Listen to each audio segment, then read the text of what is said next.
morning. Welcome back to Shimoda Life. I'm John. Thanks for joining. We've got a lot to cover in this video. I've been up on the mountain now for 4 days. Oh, this is day number 4. I took a couple of personal leave days because I had some good weather and I wanted to get a lot done to finalize the tiny house build.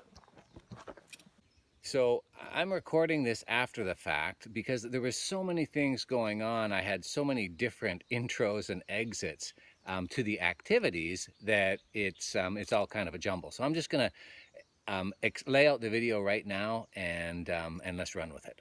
So I've got 4 things to cover in this weekend. The first one is sorting out the log pile once again. You will, if you're a regular viewer or if you've seen any of the most recent videos, you'll know that I'm moving material from here to there, here to there, here to there. Doing a little bit of that again today and cleaning up the right behind the future timber frame tiny house location. So that's number 1. Number 2 is getting the Bobcat going. This is my first time driving the Bobcat. I bought it almost a year ago and it's been sitting right here for all that time, and I'm gonna get it going, and it's a bit scary, but scary mainly because Bobcats are tippy things and I'm on very, very steep ground here. So got to get used to that, and the reason I'm getting into the Bobcat is because I've got to get gravel up to the top. Okay, so number 2 is Bobcat. Number 3 is the foundation. I'm not at the concrete stage yet, but so far I've got the piers 1 meter into the dirt, and it's all packed down. I've got gravel for topping to go in there, and what else? Forms. Actually, I haven't done the forms yet, and if the weather stays dry, I'll get to that this afternoon, which means before the end of the video, I'll get to forms. So 3 major activities, which means that at the end of the day today, I've just got to come back and pour concrete, mix and pour concrete. Oh, also, I got the water tank up here, so now I have water on the mountain, well, on this side of the mountain. So lots to do. Let's just jump into it.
Okay, I just finished lunch, and I've been working on this beast for the last hour, and it doesn't feel like it's gonna budge at all. But the tiny house is gonna go here, so it's got to budge. I just don't know how to go about it.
This was what I was after today.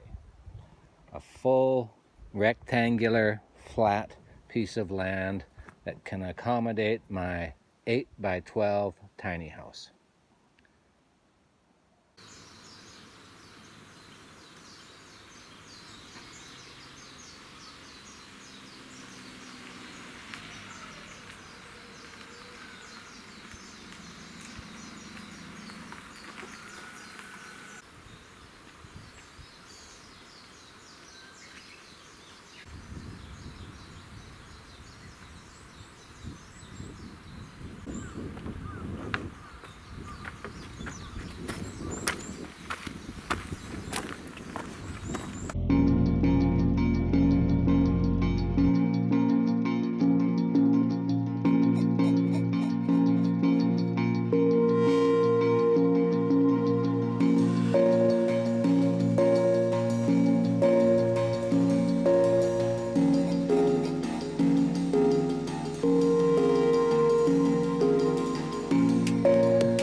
Okay, folks, something new on the scene here at Shimoda Life, and that's my Bobcat.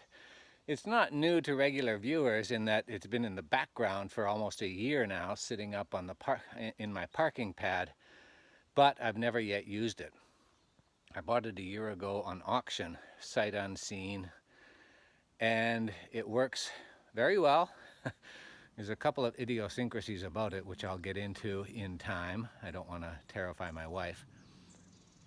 But this is the first time I've got to use it, and I'm using it to get gravel up to the top. So I'm packing, as you've seen, I'm packing the foundation, getting it all firmed up. I've got the sonotubes in there for a concrete anchor, 6 of them, and now I've got to get gravel up to the top. So let's ride 'em, cowboy.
I gotta say, folks, that bobcat terrifies me.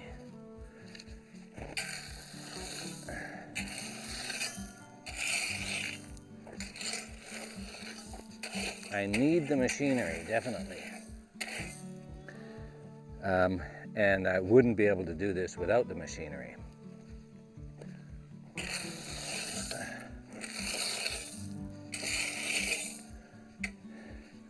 But I wish I had about 10 years of experience driving the machinery behind me right now.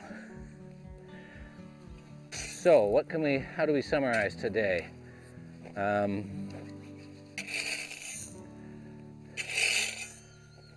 My first time using the Bobcat, it's a scary beast, and it doesn't belong on a mountainside. It's good for a warehouse floor, you know, smooth concrete, acres of smooth concrete. It's fantastic for that, I bet. It is not the tool for a very steep mountainside. That being said, it did what I fully intended for it to do, and that is help me cart stuff, particularly dirt and gravel, but gravel today. Help me cart it up the mountain because there's no place on the mountain to place it.